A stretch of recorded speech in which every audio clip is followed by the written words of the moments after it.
Hi, this is Matt Groening, creator of Millhouse, saying, don't be alone with Jay Kogan. Don't be alone with Jay Kogan. Hi, and welcome to Don't Be Alone with Jay Kogan. I am the proverbial Jay Kogan, and you are... Thank you for saying your name. I appreciate that. Today, I'm going to talk to a very smart and very interesting person named Matt Groening. Matt Groening, who apparently doesn't do these podcast things very often. I'm very grateful that he's here. The Simpsons was a big part of my life, and one of the early successful things I was lucky enough to be a part of. And one of the questions I want to ask him about is about the idea that I did something when I was in my early to mid 20s called The Simpsons, and it's still kind of one of the things I'm known for, aside from the huge success of this podcast. I mean, I don't want to denigrate how much people love this podcast, because when The Simpsons was very popular, they were selling Bart t-shirts on the sides of the off-ramps of the freeways. And now they're selling Don't Be Alone with Jay Kogan t-shirts off of every freeway. And I couldn't be prouder. And those guys are licensed, by the way. That's not bootleg stuff. Anyway, The Simpsons. I've done other stuff. I've done movies. I've done TV shows. I've created shows. But people still know The Simpsons because that's kind of still what's on. And should I be worried that that's my thing? Or is it just enough to just be a part of something a long time ago and that's it? So I'll talk to Matt about it. I think, he's a pretty cool guy. He will tell me to settle down there, partner, or some kind of thing where he calms me down. Matt Groening, as you, if you're watching this, probably already know, genius cartoonist, came from Life in Hell, made this great alt cartoon and got famous, somewhat famous doing this in underground circles. And he went from this underground circle to this huge mega pop star circle of creating The Simpsons. And it was a wave that he rode with such grace and such aplomb. Anyway, I'm going to talk to Matt, who has now spent 30 years being a version of Walt Disney or Gene Roddenberry or George Lucas, somebody famous who's the main person who's known for that one thing, and talk about how he handles that, and talk about how I should handle my memory of The Simpsons and my legacy of The Simpsons. And we'll talk with him right after this. Don't be alone with Jay Kogan. The point of this conversation, Matt, is I haven't really caught up with you in 35 years. That's true. So I would love, when I knew you... We have talked. Yes, we've talked, but we haven't... And we've been meaning to get together. Sat, and also, when I knew you had 2 children, now you have 45. I do. I do. That's a lot. I have a lot of kids. A lot of kids. I have two kids that are grown-ups now. Right. And then I have an 11-year-old. Right.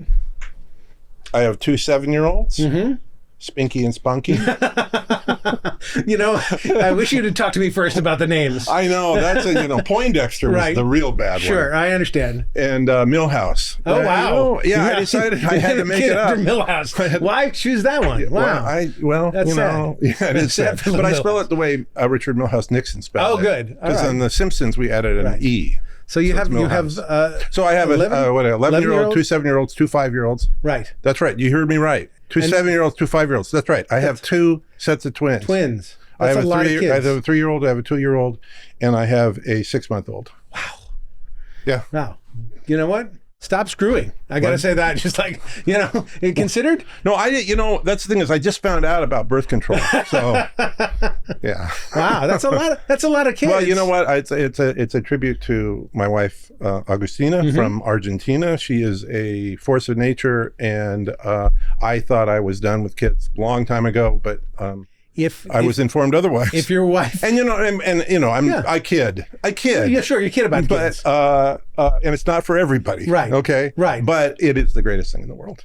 I get into kid culture because of the kids and stuff, and then they grow out of it, and I'm still stuck. I mean, I'm still addicted to Peppa Pig, right? And like my kids are like beyond Peppa Pig. I felt that way about SpongeBob. That SpongeBob was so good that I wanted to keep watching it even well after Charlie was too old. SpongeBob is the greatest. It is really a fantastic cartoon. Yes.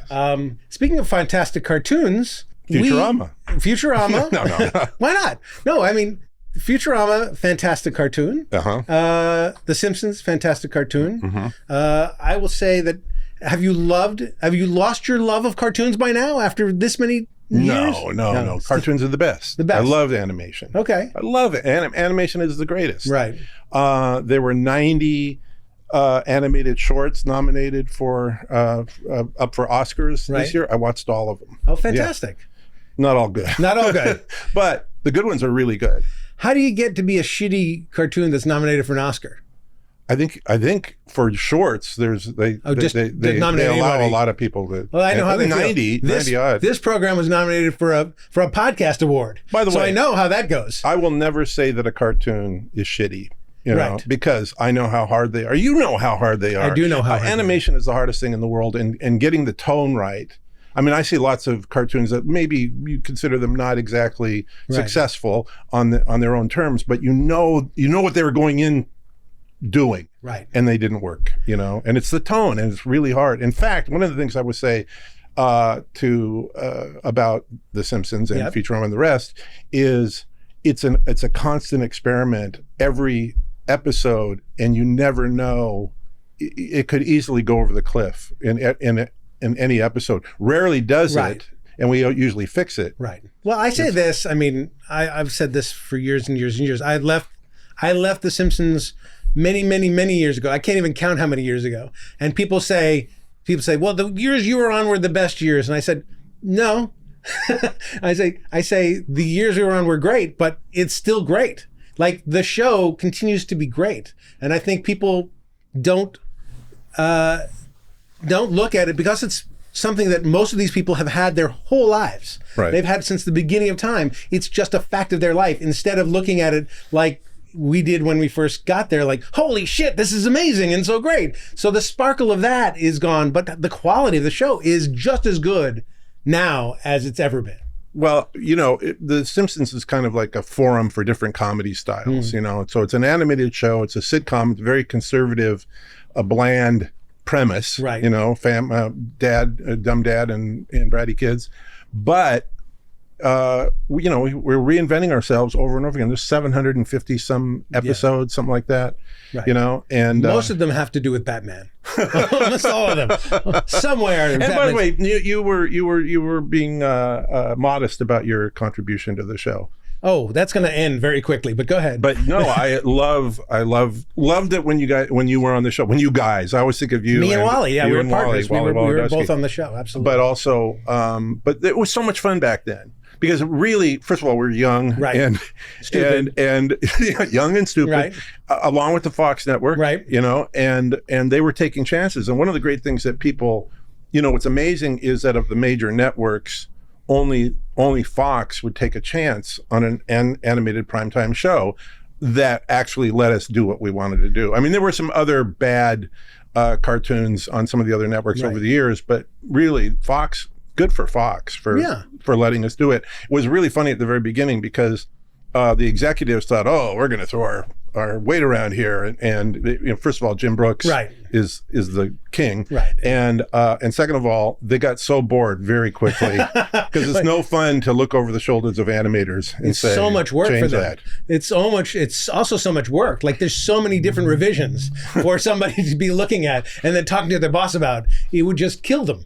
So it was killing us. So it's like it did kill us. Yeah, I mean, back in those days, we were staying up until I was the guy that went home earliest. I went home between 1 and 2 in the morning, and you guys stayed up until 4 or 5. We were idiots, kid idiots, and we had nothing better to do anyway. I had a pregnant wife. You had a family coming up. I had my first kid on the way, and I at 2 o'clock in the morning, I said, guys, I gotta go.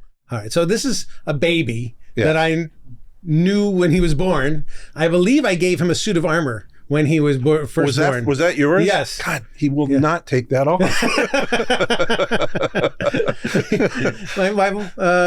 my girlfriend at the time thought that was a very bad idea. Okay, so you know the story on Will, and I hope he doesn't. This may be something I will ask you to take. No, I won't.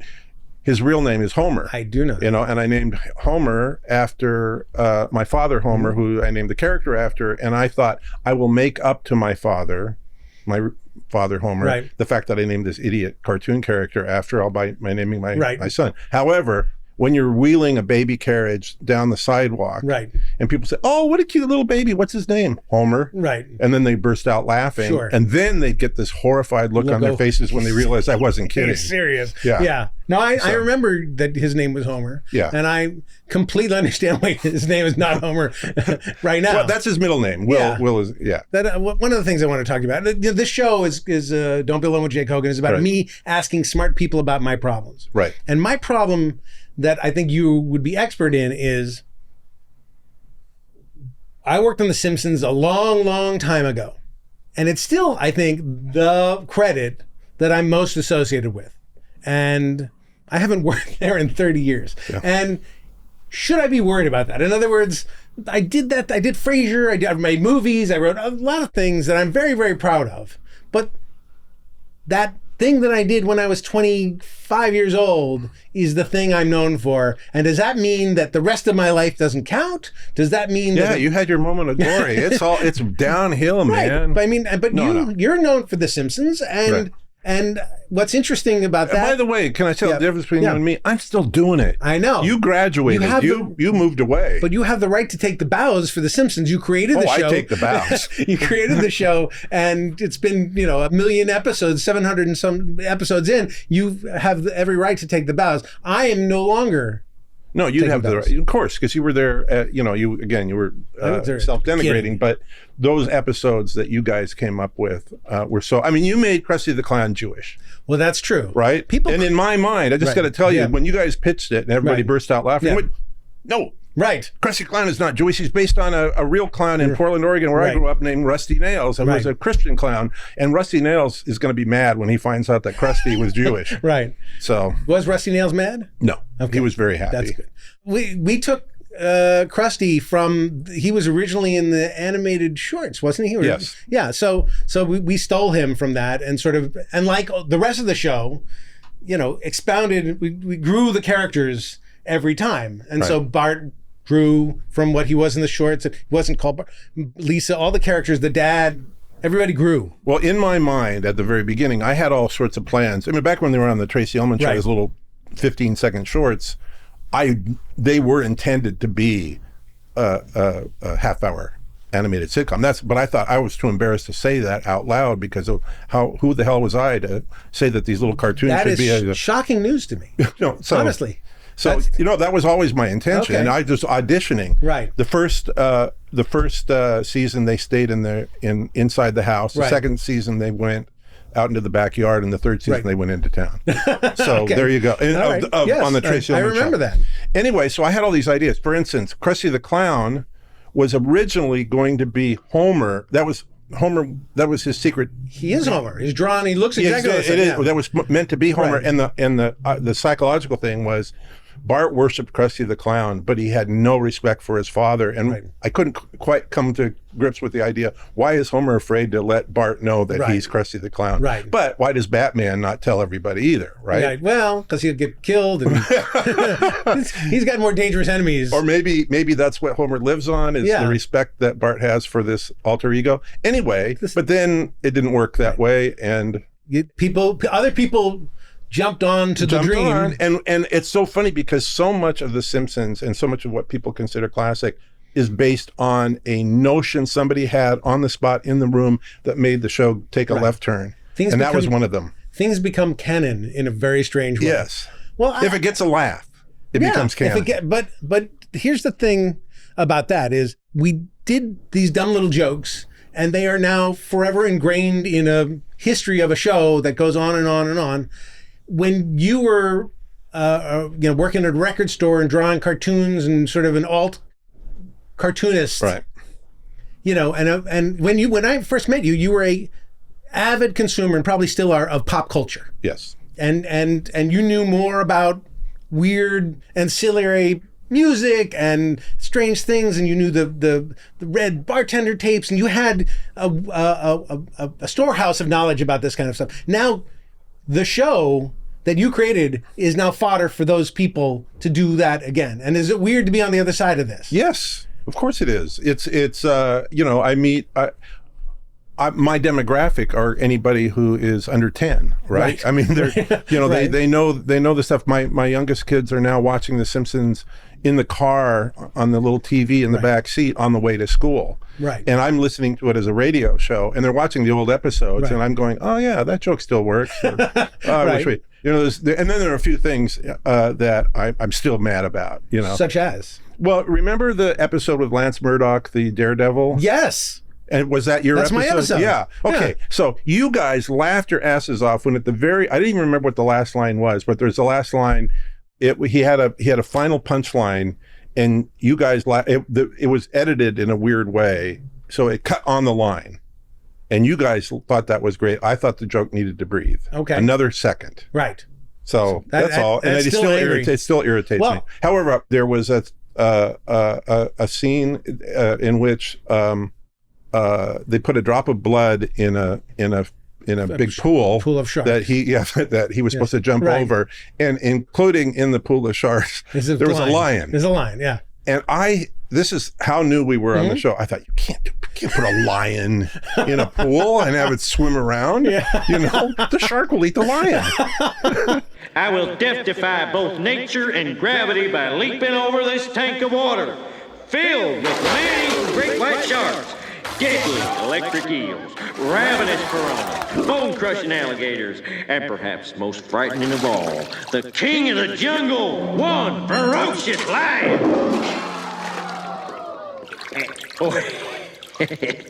I almost forgot. To add a real element of danger, one drop of human blood. And on chance I don't survive, let me just say, seatbelts save lives, so buckle up. This is so cool.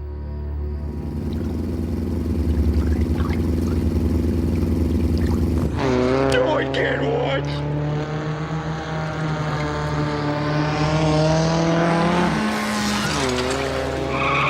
He made it!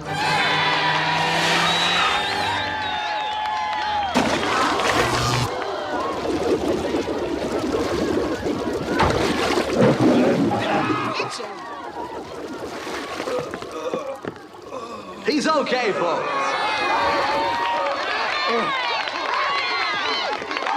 One of my favorite gags. And that's one of my favorite gags. That's one of my favorite gags. That show, by the way, is the one I show when people say, come to my class and talk about The Simpsons. I show Bart the Daredevil because I love that show from start to finish. I am so happy with it. I'm so proud of it. I'm so proud of what we did. And the fact that there's a lion swimming in a pool of sharks and the shot of it just poking its head up over the pool is one of my... completely agree. Yeah, no. This just shows how I was in a different world at the moment. And I say this all the time. The older I get, the less I know about what's going to work. Like, I was so headstrong when I was young and said, like, this is funny and this is going to work and you're wrong, man. Yeah. And now I don't say that at all. Yes, I have learned myself, as you know. Yeah. That was an amazing. There were also other great lines. I mean, "Chicks Dig Scars" was one of them. Right. And was it "The Horrors of the Three Stooges" Ward? Was that in that episode? I think so. Yeah, there was so many great jokes, and very few of them are mine. They're just great, and the collaborative process makes it so good. Yeah. And I take credit for something that's for take credit. 40 people take did. credit. You know? Well, I don't. I mean, like I do what you did. I learned early on what you did, which is you told everybody all the time. It's a group of people making this show. Yes. Every single time they wanted to approach you and say you're the cartoonist from these sort of out there, a rebel to TV, Sure. and here you are, and then they wanted the secret to making a new exciting show, and you said, well, there's a lot of really interesting people who I work with, and everybody contributes. That's the nature of animation. Right. It's a collaborative effort, and we had amazing writers. I mean, unbelievable writers. But the more you said it, the more they didn't believe it. And it seemed like a humble, like you being adorably humble. That was fine. I know exactly. Adorably humble. So you did both. You got the credit for being the good guy who says exactly the truth, but then the world also comes to you and says, fucking genius. Well, the the secret of narcissists is to give away the credit. Right. Give it away. Right. There's enough for everybody. Yeah, there's enough for everybody. I Give it agree. away. Yeah. Yeah. And the fact is, it's really true how much credit there is to Grime. The amazing thing about The Simpsons or any good animated TV show is it's the writing, it's the animation, and it's the acting. I mean, we were so amazingly fortuitous to have Dan Castellaneta and Julie Kavner assigned to the show when it was on the Tracy Ullman show. That's right. And then when we cast 2 other people, Yardley Smith and Nancy Cartwright. You were so lucky to have Tracy refuse to do one of the voices, so you could cast them for the other people. Well, I don't know what was going on. They told me to stay away from Tracy. Yeah, good idea. Yeah, I think that was a really good idea. But I think it was because she had so much. She had so much to do on. Were you on the Tracy Ullman show? Yeah. You were on that. Of course you were. Yeah. Yes. Yeah. That was my entree onto The Simpsons. Was Wally and I were working on the Tracy Ullman show, and Sam was there, and you were there, and so we were walking around the West Side Pavilion, talking about what shows we would write a little bit, Right. And there was like we were the first ones there. Kind of, you and Sam were the first ones there, and Jim, and you figured out what you were going to do, and then you took us in a room and said, "We have a place. It's Springfield, but we're not going to say where it is." Right. And like you had all that stuff mapped out, which was really fantastic.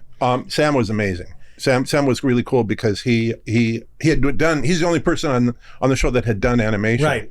Of the writers, and he did Fat Albert or something. Yes, like Fat that. Albert. And that was there's the expert. Yeah, exactly. Right? And also, he's one of the funniest people on earth. He was, and so if The Simpsons is all we're known for, does Futurama not matter? In other words, do other things that you've done that you're proud of that you've got? Well, yeah, I mean, there's all sorts of stuff. I mean, I did Life in Hell as a weekly comic strip Right. for 32 years. Correct. Nobody asks about that anymore. That's not true. I have questions for you from people who wrote in who want to know there you about go. Life in Hell. So we can ask that now. They said, like, what inspired you to make Life in Hell, and B, will it ever come back? I inspired LA, the town of LA, inspired Life in Hell, the title. I moved to LA. I got a job in a Xerox place on Wilshire Boulevard, and I would Xerox screenplays for big shots and novel manuscripts and stuff. And I go, God, someday I'm going to do something. I know, I'll do a little comic strip. Right. And I printed my own comic strip. It was great. Yeah, and called Life in Hell. Yeah. And I sold it. And then my next job was working at Licorice Pizza, the record store up on Sunset Strip across the street from the Whiskey A Go-Go. Right. And I sold it in the punk section. Right. And I was so proud of it. And I was even proud when the punks would come in and rip it up. I thought, that is kind of a sign of respect. Yeah, it meant something. It meant enough to rip it up. That's very cool. But look, go back to one thing you said. The story I had of you creating The Simpsons was Fox brought you in, and Jim brought you in to maybe do Life in Hell as a bumper for Tracy Ullman, and then you said, "Oh, all right," and then they said, "But we want to own it," and there's, "Oh no, yes, please don't do that," and then you came up with this other thing and said, "Do this," yes, but on the fly. On the fly, yes, that is true. They brought me in. Polly Platt, yes, Jim's producer, liked my comic strip and actually gave him a piece of original art. And then he brought me in. This is when he was still at Paramount, right? And it was so funny because I was living right next door to Paramount. Okay. And so when I had my meeting with Jim, I walked around the block to go to the Paramount lot, and I walked on the lot, and the guard says, "Where do you think you're going?" I go, "Oh, I have an appointment." And they go, "Where's your car?" And I go, "It got towed away." And they wouldn't let me on the lot, so I had to call, and that's so funny. Yeah. Right. Anyway, so and then a few years later, that was like 1985. A few years later, they did the Tracy Ullman show, 1987, and they brought me in again, and I found out what you just said, that I was going to lose the ownership of, and I thought, this Life in Hell thing is really, that's my bread and butter. Exactly. So I made up The Simpsons on the spot. Right. But then as you're doing the cartoon, you think, this could be maybe something. Maybe more than just a short. Well, the second I did it, the second that we did it, well, first of all, they said, listen, we're doing this new comedy variety show, the Tracy Ullman Show, and we wanted to do animation in it. Could you do a 2-minute cartoon for every episode? And I said, 2 minutes. That's impossible. You can't tell a story in 2 minutes. Right. And they said, well, that's what we're offering. Right. And so I went home and they said, they called me up and they said, by the way, it's not 2 minutes, it's 1 minute. Right. And I went, oh no. Right. And then they called me up and they said, it's not 1 minute, it's 30 seconds, right. 2 30-second right. things. And then they divided that up into 4 15 seconds. So the whole success, the foundation of The Simpsons is based on 15-second shorts. Right. But on the they were very good and people liked them. Well, I figured that you're only getting people's attention for a very short amount of time. So basically you have to be very physical and very visual. Right. Like the dialogue really didn't matter. Right. And a bratty kid and an angry dad who strangles his kid. Right. There you go. That's classic. There you go. You can't go wrong with that. Of course. In fact, I think, did I make up Homer strangling Bart? And I think it might have been in an old Cats and Jammer Kids comic. Yeah. Where the captain is strangling Hans or Fritz or both. I'm sure there are people strangling each other in Warner Brothers cartoons. That's but parents, fathers strangling kids. That's good. That's a little risky. But years later, when we were in it, you didn't want Homer to be strangling Bart anymore. No, that's not true. I always did. Okay. I never learned. Okay. I refused to back down. You just didn't want their faces to stretch out. No, I have all sorts of rules. Yeah. All right. Yeah, I didn't want them to. Yeah. Yeah. Because sometimes their face, when you strangle their faces, I loved, certain people know how to stretch The Simpsons. Yeah. David Silverman, who basically created the rules of how to draw the characters. Right. He's a genius and he can do whatever he wants. He will be on the show. There are some animators that didn't like they were working on The Simpsons. Back when we first did it, there was nothing like the show, and the people who went into animation worshiped Disney or worshiped Warner Brothers. Right. And they didn't, what the heck is this horrible cartoon? And so we had an episode, the first episode, I think, Homer and Marge go out dancing. And they did this Fred Astaire, Ginger Rogers, unbelievable ballroom dancing. I said, no, they're old, they're middle aged, they clunky, they're crotchety, they're not flexible. Right. And I made them do it again, and they hated my guts. Oh my God, they can't dance like Fantasia.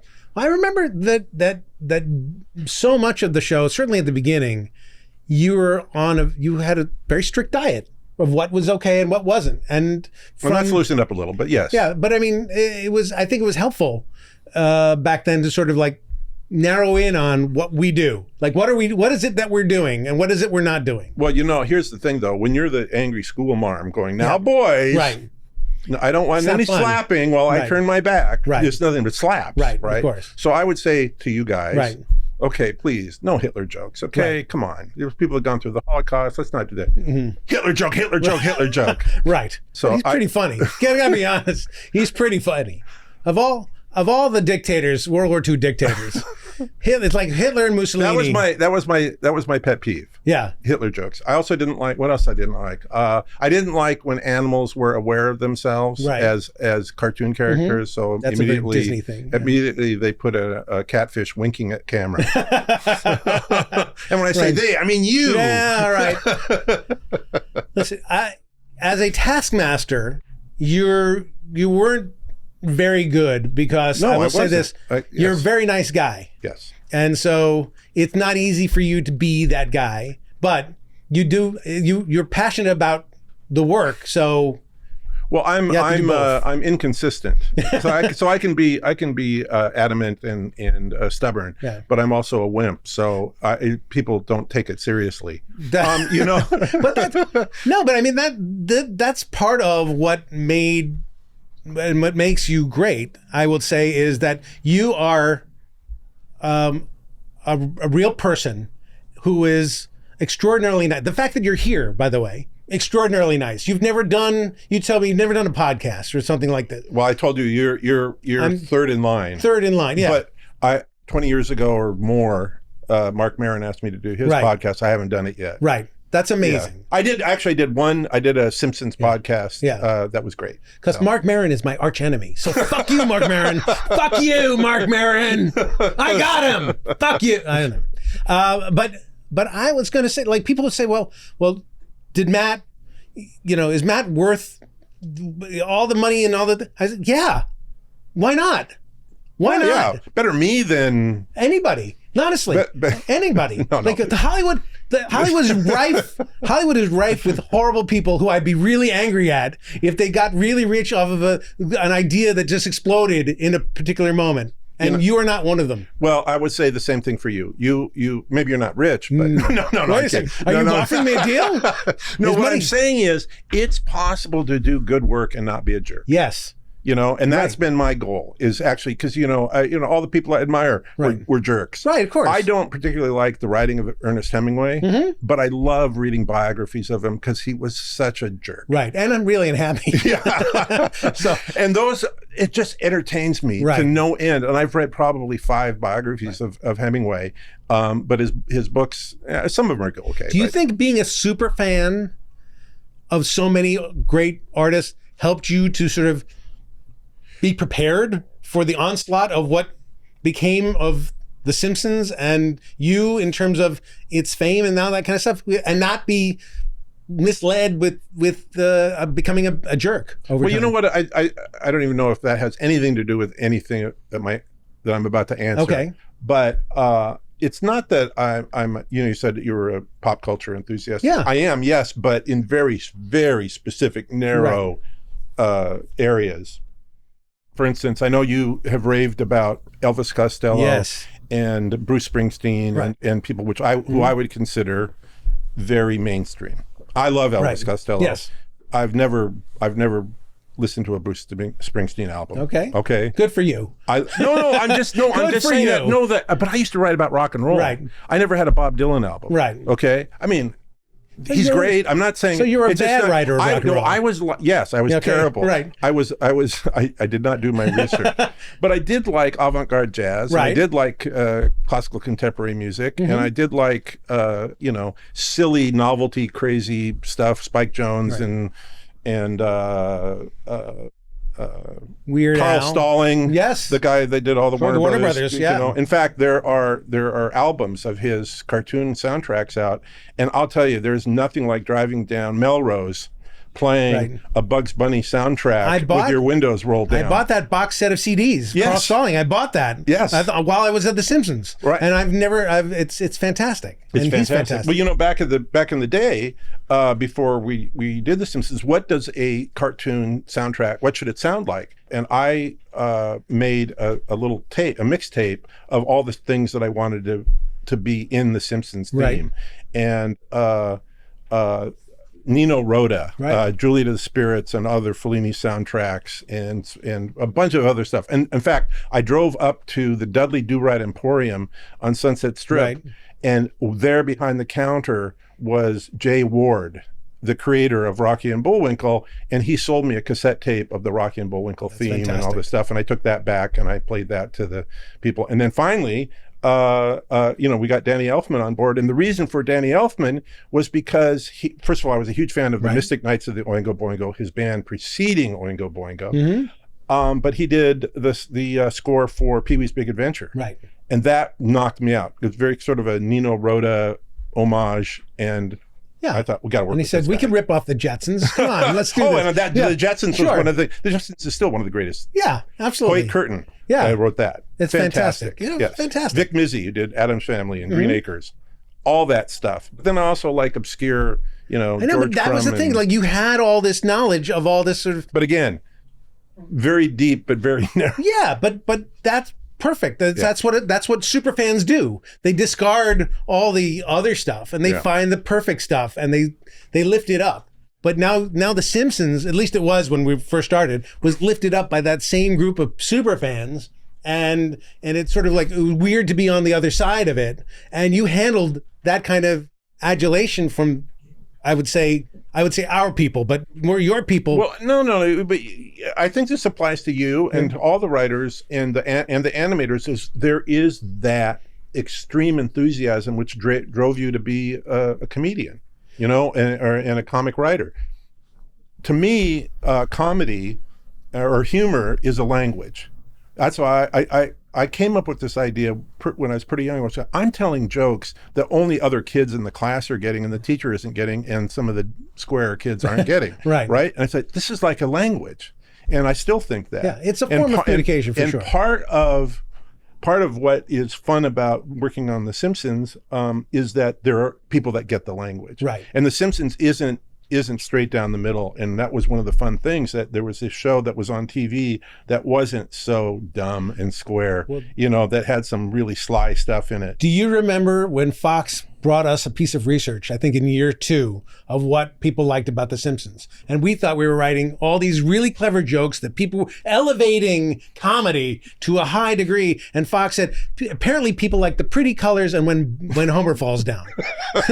Yes. It's like, fuck you. It's like, that's what you like? We're staying up till 4 a.m. to write Homer falls down? Well, also, Jim Brooks also gave us our mission. He said, we got to make people forget they're watching a cartoon, and we have to honor all the characters. Right. Don't just write. The writers wanted to write jokes for Bart and for Homer. Right. It was harder to write jokes for Marge and for Lisa. Yes, it was. Right. Mm-hmm. And but if you were a smart writer, you would jump on a Lisa episode because you'd have Jim Brooks at your back, right, helping you. Right. And Jim Brooks made up some of the greatest lines in the history of the show. I mean, the most amazing thing about Jim was he'd sit there and suddenly it was like he channeled something, and he would dictate a paragraph perfectly. Right. The rest of us are stumbling around like, what if Bart says, don't have a cow, man?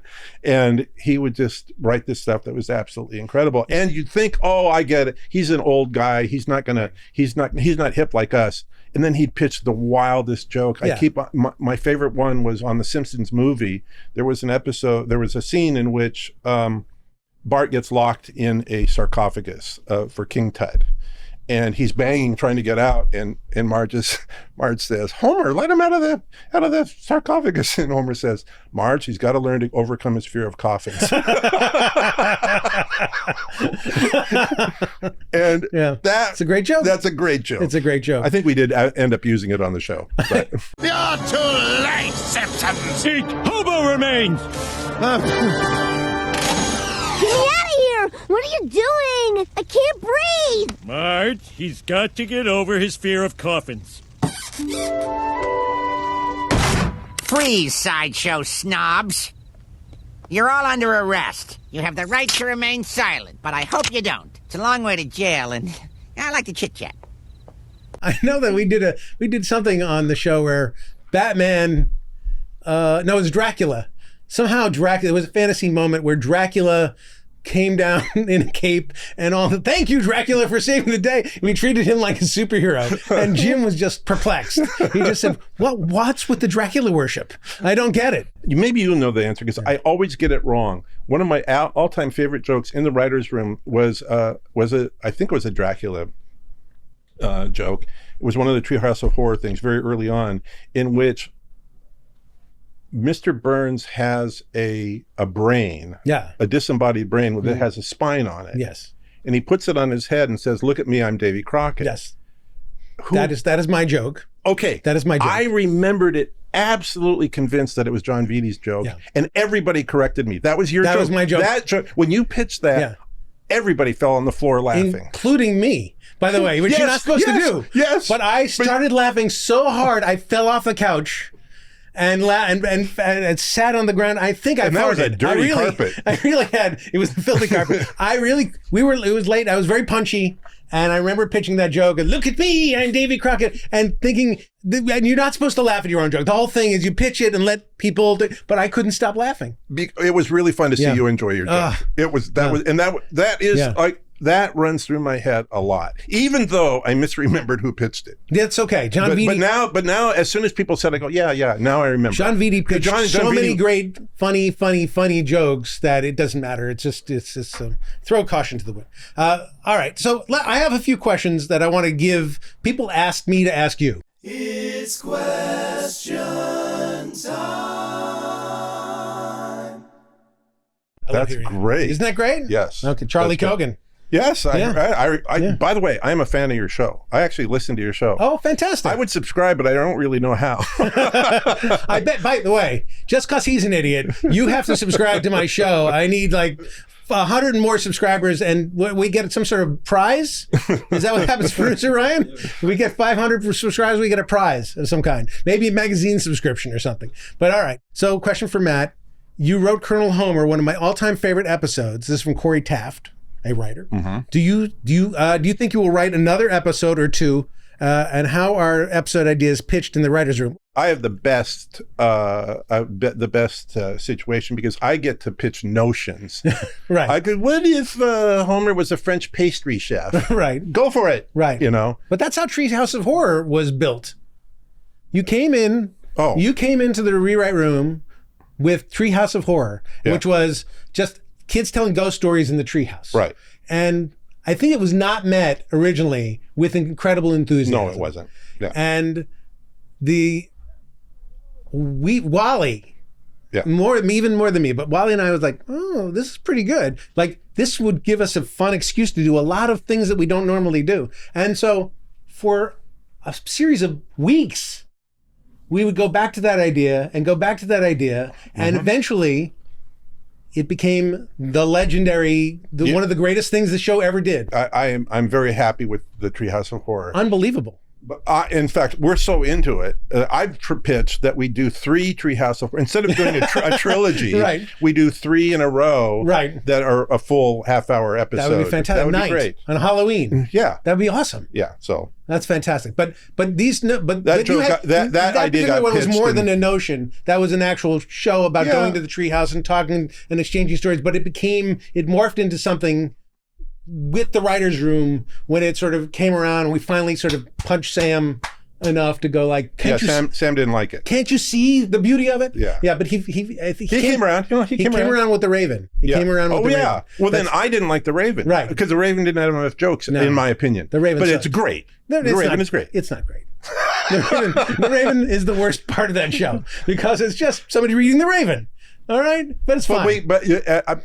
That's what's my problem with that at the beginning. But I thought Silverman did most amazing animation. It's beautiful. Job it's fantastic, and it's James Earl Jones. Yeah. After he was eating a bunch of cookies, I don't know why he ate a plate full of cookies, and then decided that's the time that he should do his narration. I worked with some voice actors who are eating caramel corn or whatever just before they pride themselves in not being heard on mic with the food in their mouths. In fact, the other thing I always try to do is I say get the actors to actually eat the food, specifically Homer, to eat the food that he's eating on screen, so it's not just him going and then us adding sound effects. And did they do that? I think Dan is too clean living to actually eat donuts. He's very healthy. Yeah. Yeah. He can eat something that's soft and then it'd be good. But what is your answer to writing more episodes? Well, from the very beginning, I felt like the writers were so good that where I put my contribution into the show is where I thought I could provide an alternate, and the writers I thought were funnier than I was. So that's one of the reasons why I haven't written more episodes. Right. But I pitch lots of jokes, and over the years I've done my thing. I think I should do. It's also no, you shouldn't. Having been a showrunner before, that's what writers are for. Like the writers are there to sort of generate the fodder, and then the executives and the showrunners are there to say that's a good idea, run with it. Here, as in halfway through, we like this, don't like this, change this. And then when the final script comes in, change it again and change it again and change it again and sort of oversee it all the way through.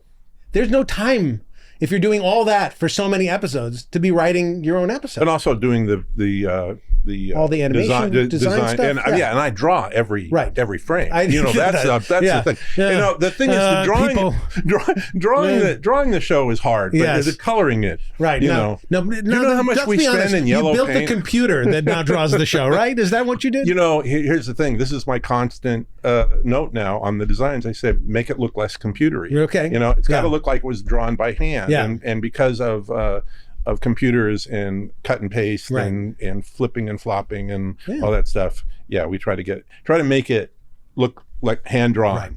Because computer animation is great, but it doesn't have that hand drawn crummy look. You have Matt Selman and Al Jean and some of the greatest writers in the world to help. Al make Jean, it- it's been there basically since the very beginning. Yeah. So many people, by the way, we alluded to you Right. graduating. Right. There's some people that never graduated. You know, they've been around forever. And I was telling you before we went on the air, I said, I think of some people as the new guy. I think of Hank Azaria, who came in episode 8. He's the new guy, in the cast. But and he feels like the new guy. I'm sure he still feels like the new guy. But that's fantastic. That some people are still there. Al Jean is still knocking it out. Right. Matt Selman has been there forever. It's and creepy though. When you go back into the writer's room, for me, it's creepy to see them still there, but just so much older. Yeah. So much older. So I don't know. But part of me's jealous. They're still there. They're still making this great thing. There's so many great writers. Yes. Russell Davis asks, what is your favorite part of the collaborative process of making TV? We kind of talked about that. What's your least favorite part?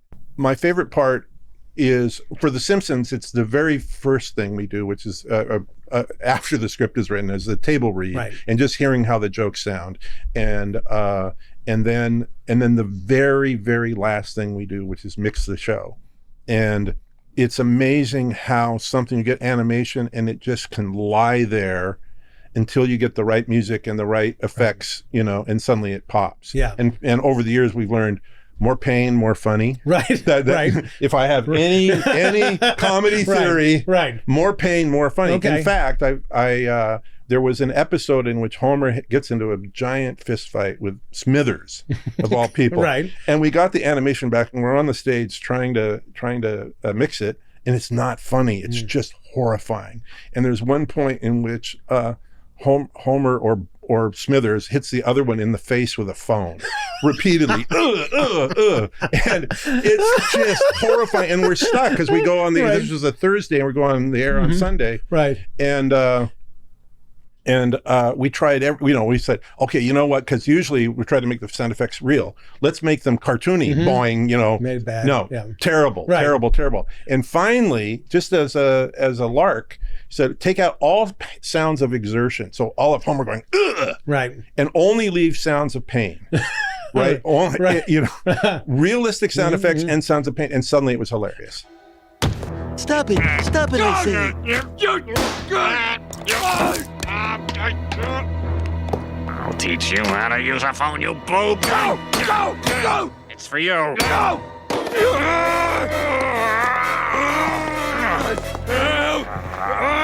I'll show you. Go!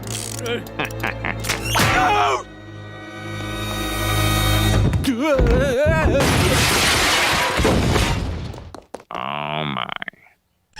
I don't know what that says about the human condition, that we laugh at other people's pain. I think that says something very basic about the human condition. It's funny when they fall down. It's not funny when I fall down. Exactly. Yeah. Who's your favorite guest star? You know what the greatest thing was when somebody asked what my favorite guest star, and I just off the top of my head said Anne Hathaway, right? Okay, yeah, right. And then they had it on. They asked me for TMZ, and they cut back to the bullpen, and they all went, "Ooh, Anne Hathaway," and I went, "Fuck you." Anne Hathaway is great. She was great. She is great. No, we had so many people. I love it, of course, when Albert Brooks does the show. He's absolutely fantastic, and he ad-libs so much great stuff. In fact, I want to someday go back and dig up the ad-libs of Albert Brooks and of Dan and of Harry and of Hank. I mean, they're just incredible. Joey Clark, who we met on the strike line, who had these great Homer t-shirts. I love those. He created these, and he writes, his question is, I'm suing him though. Yeah, that's fine. For copyright He infringement. knows. What were some of your favorite character designers or designs in animation? That's a wide question. And were there any particular artists that inspired your style? Let's see. Dr. Seuss was a huge inspiration to me growing up, and Charles Schultz, Peanuts, and all simple, curvy lines. That always appealed to me. I see no similarities between Barton and Charlie Brown, none whatsoever. Well, I will say Charlie Brown's shirt and shorts are. I did versions of them with my characters Akbar and Jeff, in Life in Hell. In fact, I got to meet Charles Schultz late in his life, and I thought, I knew he was a devout Christian, and I like, was he going to like these characters who are gay, or maybe they're gay, they're brothers or lovers or possibly both. Yes, and he had no problem with it. Sure, so there you go. Good for him. Yeah. Here's a good question from him because he deals in art. When did you first start believing in your own style and your own work? I remember drawing on the first day of first grade. Okay. I remember drawing constantly in order to not be bored. And I knew that I was doomed for the rest of my life to draw cartoons. Right. I didn't think that I was going to make a living at it because nobody was saying, hey, you really got something there. Right. I thought I had this vision of myself working, for some reason, a tire warehouse. And I was going to be loading tires in a tire warehouse, and that on my lunch break, I was going to be drawing cartoons on the walls on the loading dock. Right. That was my... It's still possible. It's not too late. That was my vision. You can make that dream a reality. The fact that it went a different direction is that's pretty awesome. I think it worked. Yeah, by the way, do people who achieve some kind of success in showbiz and Hollywood and animation, all that stuff, are they grateful or they take it for granted? I'm so grateful. Aren't you? Yeah, I'm very, very grateful. And, yes. And know, honestly, how lucky I am. It's lucky. You know, that's such an arrogant thing. Yeah, it was luck. No. I just happened to. No, but not arrogantly. Like, could have happened to anybody. That kind of luck. Like, there's a lot of talented people out there, more talented than me, who could have gotten breaks that I got, and I'm lucky. Yes, I feel the same way. Me too. And it's also timing too. Yeah. The Simpsons came along at a perfect time in television history when the Fox network, which everybody said would never make it, right? And they gave us a chance. No other network would have done that, and no other network has ever done that. Given a crazy, subversive cartoon like The Simpsons a chance. Well, Rupert Murdoch has never done anything wrong. He's always on the right side of things. And he just got married again for the 5th time. Fantastic. Yeah, aren't you happy for him? I'm very happy. Listen, I think he finally found love after all these years. I feel like their magic is there. Monica asks, I'm fascinated by writers' ability to keep the Simpsons relevant after 34 years. What do you attribute the success of that to? Younger writers? Yeah. Yes. So here's the thing. I don't have a job right now. If I knocked on Richard Sakai, your door is like, guys, I got to come back. Like, you would say, too old. Listen, there's no way you can come back. You're 60 years old. We don't need a 60-year-old writer. I think you could probably get in the door. I could get a meeting, but I wouldn't get hired. Well, that's true. When I say get in the door, I know the meeting. To a meeting. Yeah, to the ante room. Because if I were running the show, I'd say, thank you for your service. Thank you for your service. But we need younger voices. We need diverse voices. We need a lot of different things that you, Jay, cannot provide us at this moment. We do place a premium on diversity. Yeah. That sadly we did not in the old days. Correct. And I understand why we did at the time, but I also understand why the correction is fantastic. Yeah. But I think you could come back. All right. Well, we'll talk about it. Crawling. You have to crawl. That's how I enter every room, no matter what it is. I crawl in. By the way, here's the thing. Yeah. I think if I walked in off the street to the animation studio and took the test to see if you can draw the show, they wouldn't. No, I would not pass. But that you don't have to. That's the good part. That's it. I know, it's so sweet. I don't have to. It's so sweet. You don't have to do that matchbook, dumb whatever that was, the donkey that you have to draw on the matchbook. Coco asks, if you could choose any other profession, what would it be? If I had any talent, I would love to have been a composer. The music I hear in my brain is very good.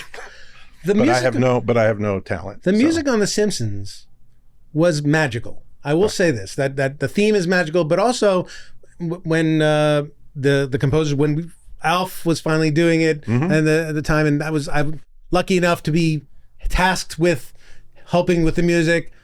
When I got in a room with that full orchestra and they did something, I was always shocked and moved every single time. Well, there are a couple of things about that. When we were doing the show, I thought the animation was fine, but it was very primitive. Right. And I thought if we have a full orchestra playing the score, then it seems like we meant it. Right. So that was the idea behind having a full orchestra as opposed to a synth. Right. And the other thing is, I learned this from Mel Brooks. Mel Brooks said, "Play the emotion, not the joke." Right. And so there are witty cues and stuff, but it's not Right. It's not. They aren't jokes. Yeah. They're either parodies, exact parodies, Mm-hmm. or they're telling the emotions of the characters, and they're giving the audience clues as to how the storytelling's going. Yeah. And it's fantastic. And it always has been. I've always been impressed by that. And I remember hearing, well after I was gone, that every year Fox wanted to cut the size of Yes. the orchestra down. And there was, of course, time and things do happen, but for years and years and years, you put up the good fight to keep the orchestra big. Yeah, and the same thing. When I would go to the recording sessions, it was a treat. It was like listening to your own concert, private concert. It was just incredible how great they were. I remember when we recorded the theme with Danny Elfman, and Jim Brooks came in and said, "This is lemmings marching to their death," because for him, right. The Mary Tyler Moore Show and all this stuff from the 70s, he was the TV show themes were very modest, right? And they're saying, "Please enjoy our little show," and they're very sensitive. Whereas I remember the 60s where it was, Green Acres, right. brash. That's Big Busy, right? Yeah. Yeah. Fantastic. Yeah. And so that's what I was. I assume Jim has apologized to you since then. No, he got on board with it. Yeah. Okay. But by the way, and when we were finished with the recording, there's a chorus that says "The Simpsons." Yeah. Well, when the women who sang that, they sang their 3 syllables, mm-hmm. and they left, and then we played it back, and it sounded like they were singing "The Simpson." There was no z. No z. And so Danny Elfman and I went into the recording booth and we went z at the end of Fantastic. Simpsons. So if you listen closely, you're the plural. Yeah, you and Danny are the plural. That's fantastic. Yeah. I didn't know that. That's great lore. Listen, you Simpsons nerds. This is the magic. Where are my royalties? This is the magic. Yeah, I'm a singer on the theme. You go in the recording booth and the secret of the night, you don't get your royalties. But that was the secret of half of the people who put on TV shows said, "I'm co-writer of the theme." And they would make money being the co-writer of the theme. No, Sam actually told me you're an idiot not to write lyrics for the theme. Yeah. And I went, what? Yeah. You know what? Turns out it was okay. Financially, you guys worked out fine. Well, let me ask you this. This is another thing that I've always... When we were doing The Simpsons and it exploded, it exploded. It became like Star Wars. It was crazy. It was crazy. How did you feel? It was truly, it was like being beyond a dream. It was just weird. Because I didn't quite have my mind around what it meant to be that crazily successful in a super fad way. Right. I mean, the summer of 1990 is when all the bootleg Bart T-shirts were out on the streets of New York and LA and I and to me that was the marker for me. It's like the bootleg T-shirts were what really said we've arrived. Right. It must have been hard for you to get out of your car and run those people down. To say, "Give me back! You don't have the rights to those T-shirts." You sons of bitches. I loved it. Yeah, it was the best. It was the greatest compliment in the world. However, again, I didn't. For instance, the show went on the air, and I was in New York shortly thereafter with a Simpsons crew jacket on, and I went on the subway figuring, that won't be a problem. Right. I mean, not only won't be a problem, I didn't even think about it possibly. Right. And 3 guys tried to get the coat off me. Right. So I realized, I can't do that. I can't wear that. Yeah. So the shock of being, George Lucas famous in a moment is must have been difficult, but being the kind of guy who, at least for me, who goes to Comic-Con, used to go to Comic-Con before I was involved with the thing, was like, I know what that is. Right. So I think you handle it better than anybody I've ever seen handle it. Well, I try to be real. Yeah. I try to be in the moment. I try to, I'm like, I don't hide out. I don't, I go to stuff. Mm-hmm. I go to Comic-Con every year. And I figure like people, if they want to meet me, they can meet me at Comic-Con. I'm almost always there. You don't stop by my booth. I for 50 cents I draw a caricature of people. Yeah. And I'm not an artist, but I put up the sign of The Simpsons and people come by. Well, I give it away. So there you go. That's true. That's true. The thing is, and the other way the success of the show has been bizarre do not Google unfortunate Simpsons tattoos. Okay, I'll just say Right. there are a lot of bad ones out there. Although, Yeah. if you are giving a speech to a crowd, there is nothing that brings the house down more than concluding your speech with a slideshow Of of Simpsons Simpsons tattoos. Of good ones People- and bad ones. Well, they're kind of not good. Okay, they're never good.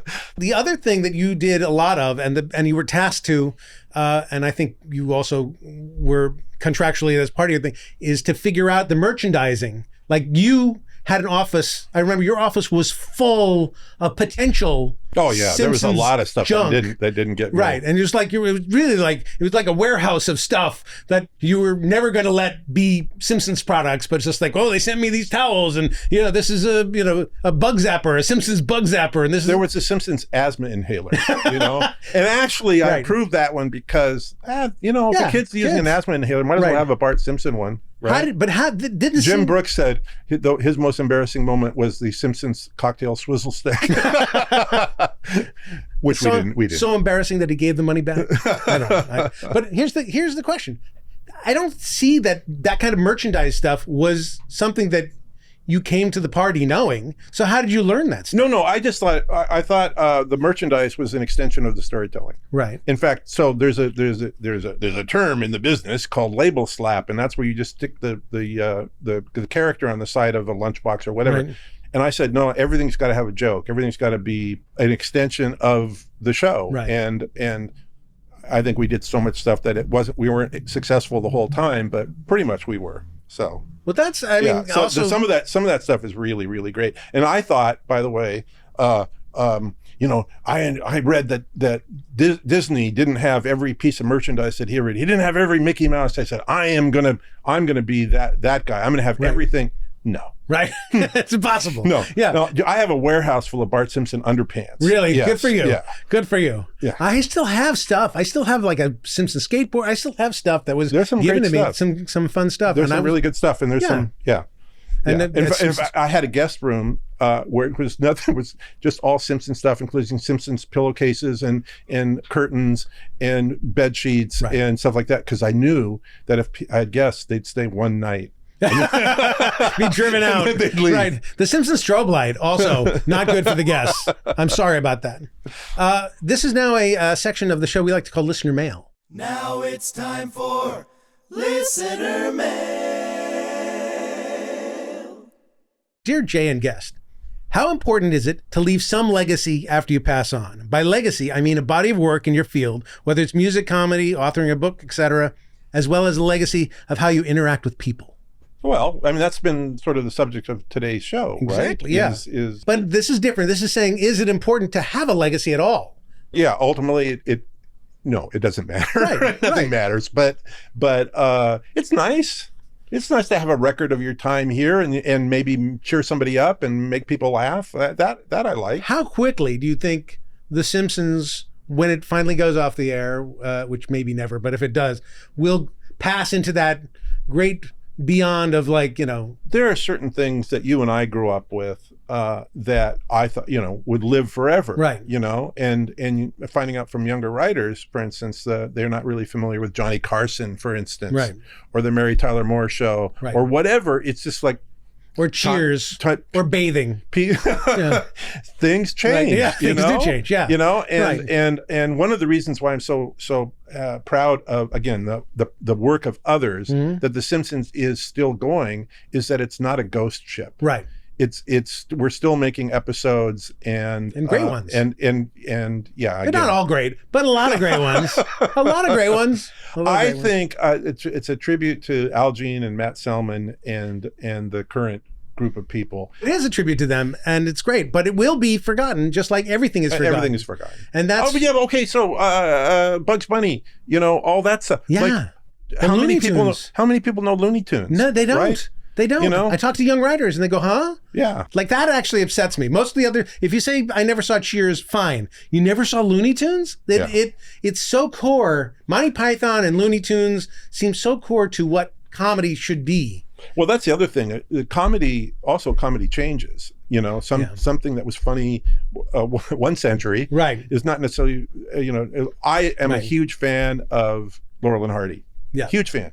And I understand it just completely leaves people, Right. staring blankly. Yeah, I mean, a lot of my blacksmithing jokes don't work anymore.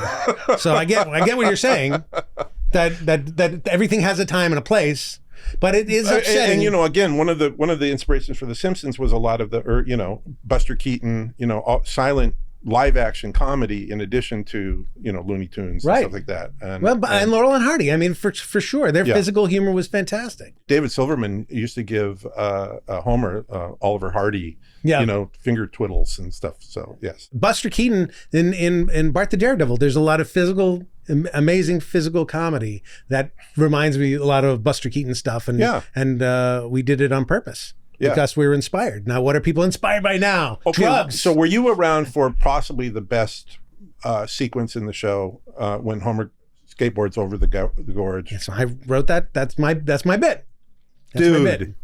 I worship you. Well, I know. Finally. Yeah. No. That was the fact, and that to me there was a little bit of Buster Keaton. That's the Buster Keaton I'm talking about. You think you know what the joke is, and then you get 3 extra jokes. Exactly. When the ambulance put Lone in the ambulance, he's hit the ambulance and he falls back down. That is Buster Keaton all over. That when and the ambulance only went like 10 feet. That was the greatest thing. Yes. It only went 10 feet.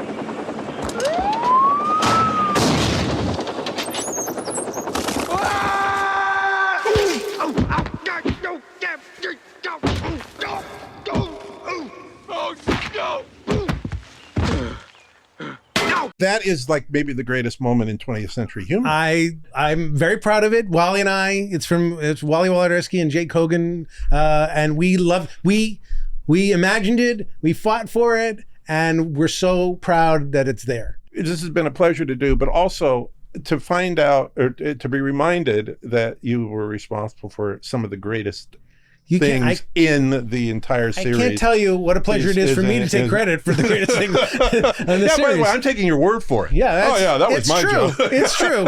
I got witnesses. George Meyer wouldn't let it happen. Wouldn't let me say it if it weren't true. Well, you know what's amazing to me also is that, again, I thought my memory was pretty good, but I misremembered a lot of stuff.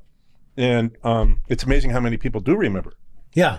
In the moment, like, why do we remember that? Partly because it was successful. Yeah. But we were in that room for hours and hours and hours, days and days and days, weeks and weeks and weeks. I remember certain things, and so much I don't remember. A guy like Jeff Martin remembers everything. He's got a memory. There was another overlooked genius who wrote so many of the great songs. Yeah. He didn't overlook his genius. I'm telling you. Jeff Martin was very clear about his genius. So let's do this for another 7 hours. No, we're almost done. This is our last thing. A moment of joy. A moment of joy. What's something that brings you joy? Now, knowing that you have 45 children, you don't have much time for joy other than children, but you do have to. I'm excluding children from the conversation. Okay. So what else aside from your children gives you joy? I get a sort of a pure, unfiltered joy when I see a hummingbird. Interesting. I see a hummingbird. Because of its defying physics? It just seems completely bizarre and perfect and beautiful. Right. And it brings me, and that they have consented to come into a world where I can see them. Do you have hummingbird feeders? Oh, yes. Okay. So yes. you encourage the joy. I do encourage them. Okay. But they come at their own will. No, they don't. You can't tell a hummingbird what to do. You cannot tell a hummingbird what to do. Now, the thing about hummingbirds, don't they live for 45 seconds and they die? Probably. It's like a thing, like their heart beats so fast that they don't have a fabulously long life, but the life they live. And they eat a lot of sugar. It's just not good for the health. No, it's not good. It's not good. But they're making more hummingbirds, so they must be doing something right. No, I love hummingbirds. That's awesome. Matt, thank you for consenting to do this. Oh, I'm honored. I'm honored too. I think this should be a series, just you and me. Maybe. But I want to be serious. Wait, I like that. Maybe. Well, when I get the gig on The Simpsons, then you can get the gig on my podcast. Okay. There's I'm in Hollywood too long to just say yes. Do you ever think of having a sidekick?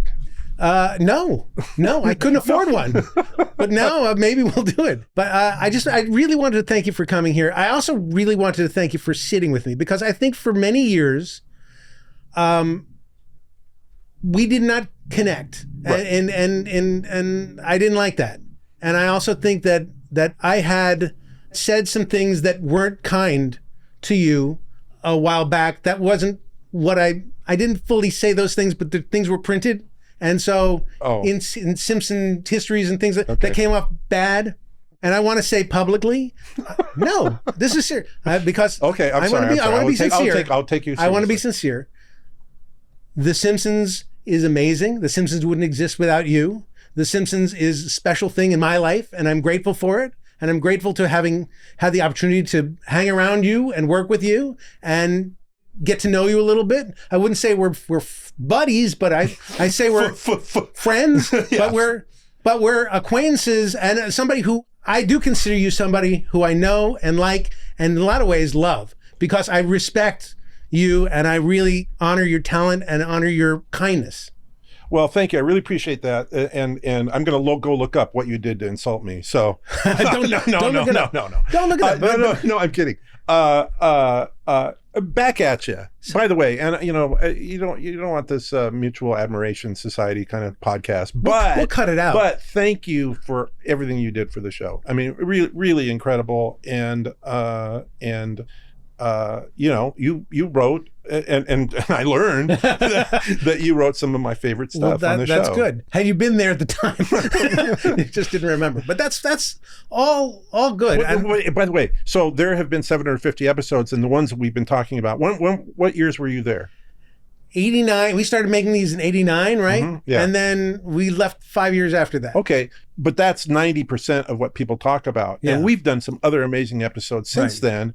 But there's something about the years of struggle, I think, that's another thing about comedy. Right. Struggle is funny, and success is not. Well, we were working hard, and it's true that people take The Simpsons for granted, and these other shows, Family Guy and South Park, have also been on for a million years. I just did a panel discussion with Seth MacFarlane and Mike Judge and Lauren Bouchard, who does Bob's Burgers, and the moderator started out talking to Seth, saying, "Oh my God, Family Guy, 400 episodes. That's absolutely incredible." I went, "Ooh, 400 episodes." It's true. It's true. Talk to me when you hit 500, buddy. Talk to me when you hit 7. Well, I remember when we did, I think it was episode 100. I think it was David Merkin said, "Halfway home," and everybody laughed. Yeah. Because obviously we're right. We'll never go that far. Yeah. You ever have to shove a guest out the door? Like you're doing to me right now? I'm happy to stay here and talk with you forever. Thank you for being here, Matt. I hope it's not another 25 years before we meet again. Although you did make me promise this is in lieu of the lunch that we were going to have. So you're off the hook for the lunch. But maybe you want to go to lunch now. Maybe at some point you want to go to lunch. I do want to do that. Okay. Yes. All right. Well, thank you for being here. And thank you for being here. Don't be alone with somebody. Just find somebody to not be alone with. And then we'll fight loneliness, and then you won't be so fucking miserable. All right. Talk to you next time. Don't be alone.